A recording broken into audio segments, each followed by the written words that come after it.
Iga Swiatek is the champion at Roland Garros. She's won this tournament 4 times, 3 times in a row.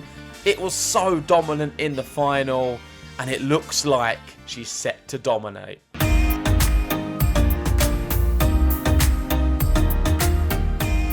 Here we go. This is the image Roland Garros have put out with the caption champion. It really does feel like she is going to dominate at this event. The reason being, nobody ever comes close. We've seen her beat Paolini in the final by a scoreline of 6-2, 6-1. For a moment, we were thinking the second set was going to be a bagel. Paolini was up a break in the first set, leading 2-1. And then after that, I think she lost something like 8 games in a row.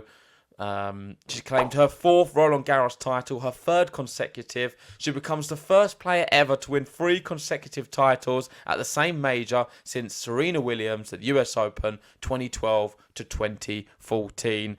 The one thing you've got to highlight is the dominance, both in the fact that she wins this tournament regularly every year and the manner in the way she does it. She's the world number 1 for a reason. I think with the angles, power, precision, composure, now experience, it looks like it's an impossible task to beat her. And I think that's what makes what Osaka did so special. That was only the second round of the tournament, but yet it felt like the final before the final.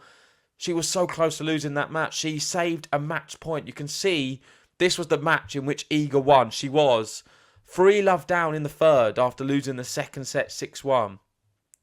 She was 2 points away losing when she was 5-2 down in the third.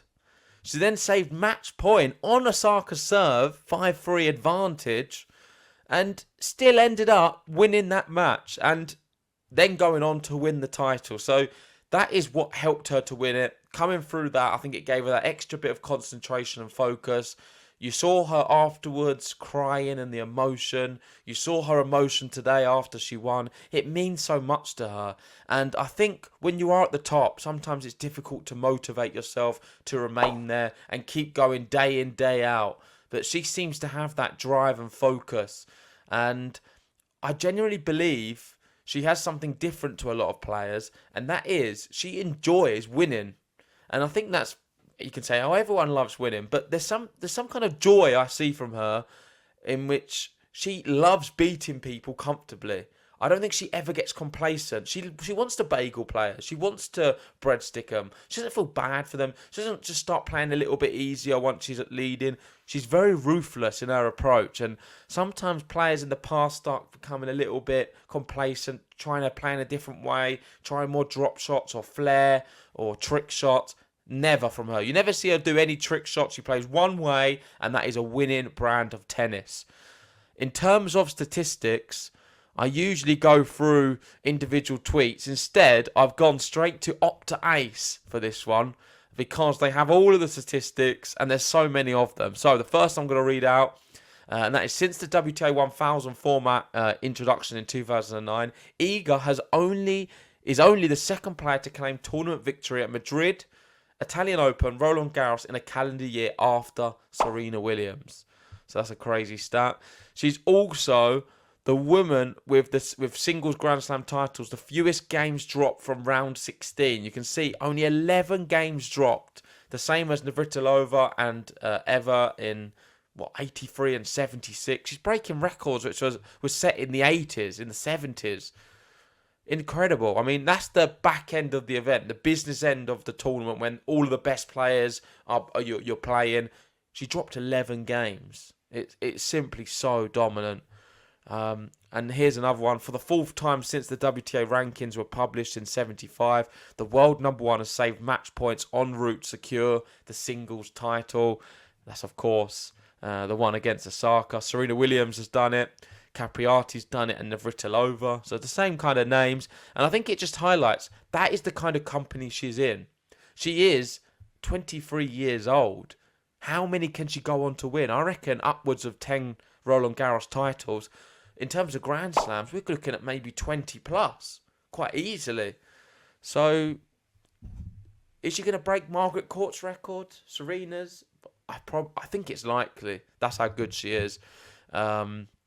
She's now become the women's player with the most Grand Slam titles at a single major event in their first 6 appearances, equaling Seles and Margaret Court.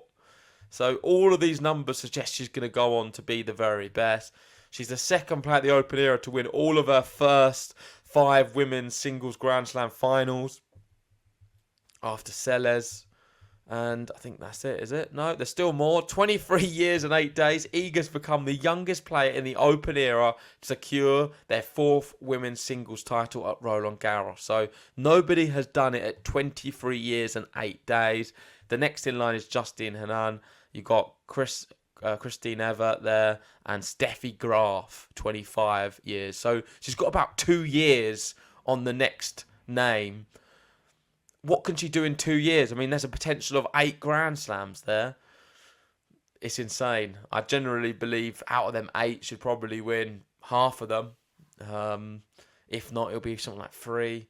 And yeah, I just think her numbers are better than everyone's, and it's important to go through it on a day like this where she's won yet another Roland Garros title. But yeah, congratulations to her. I'm sure a lot of the Iga fans are going to be very happy. Let us know your thoughts in the comment section below. Are you from Poland? Are you just an Iga fan? I want to hear your story. And how many Grand Slams do you think she's going to win? Because I feel that 20 is the minimum. I'm pretty confident she's going to hit over 20 Grand Slams. But let me know what you guys think in the comment section. But there you go. I'm going to wrap it up there. Well done to Jasmine Paolini as well for getting to the final. She didn't give up. She tried her best. But when you play against Iga in that kind of form, there's nothing you can do. So well done to Iga. Another title. And thank you everyone for joining us for the match and for all of this tournament. We've really seen some great women's tennis on show. And I'm looking forward to the grass courts very soon. See you then.